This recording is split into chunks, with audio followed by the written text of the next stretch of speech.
Thank you for joining me today. This is Government with Dr. Turner. In this video, I'm going to talk about politics and how we will define it for this class. I'll also be taking a look at other concepts like power and resources. Before we can understand the concept of politics, we need to understand the problem of scarcity. Take a few seconds and think about how you would answer this question. Do you always get what you want? I would guess that most of you, maybe all of you, answered that question with a big fat no. Very few of us would say, yes, I always get anything and everything I want. Why can't we all get what we want? Because stuff is scarce. There's not enough for everyone to have all they want. If there was enough of everything for everybody to have all they wanted for free, then everyone would have all they wanted. But that is not the reality we live in. There's not enough of everything to go around. On top of that, we don't all agree about stuff. We all have different ideas on how stuff should be distributed. What do I mean when I'm talking about stuff? What is stuff? Stuff could be almost anything, but let's use a better word: resources. What are resources? When I say the word resources, we often think of natural resources, and that is a valid answer. All natural resources are limited as long as we are confined to this planet. And all natural resources are distributed unequally around the world. You might be thinking, well, wait a minute, everyone has air. That's a natural resource. But what if we asked about clean air? What are other things that have value in a society but are unequally distributed? Quality health care. There are differences in the quality of health care based on where you live, how much money you have, whether or not you have insurance.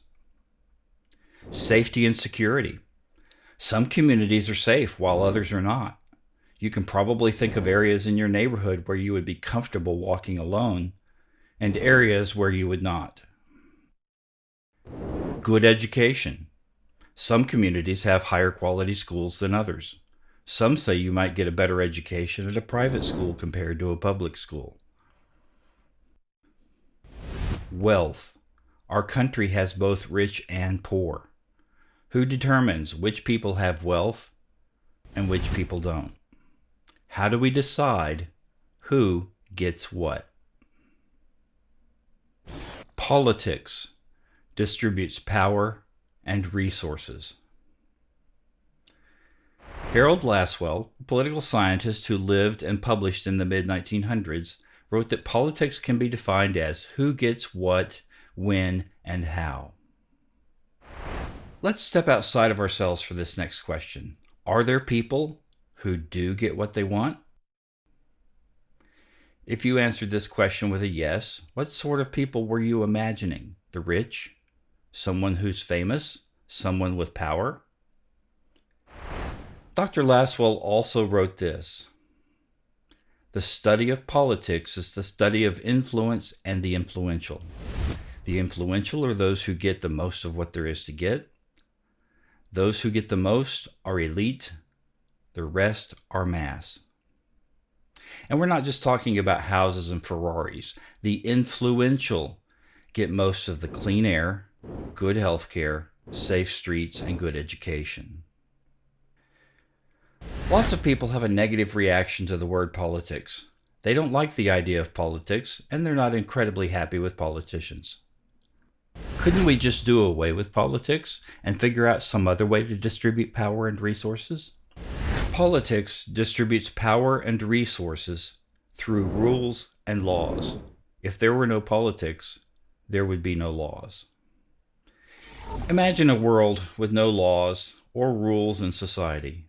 We could get whatever we want simply by taking it, stealing from a store or taking it away from someone else.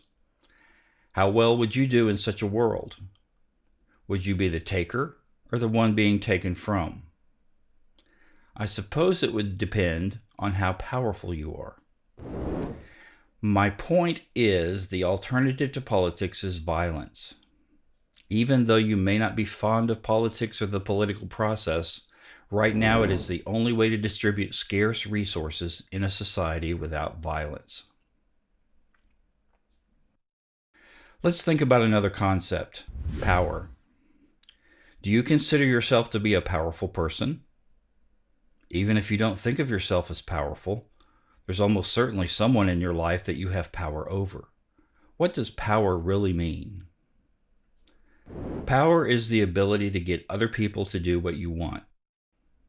Thinking back to our lawless, violent world, you would do just fine if you had enough power.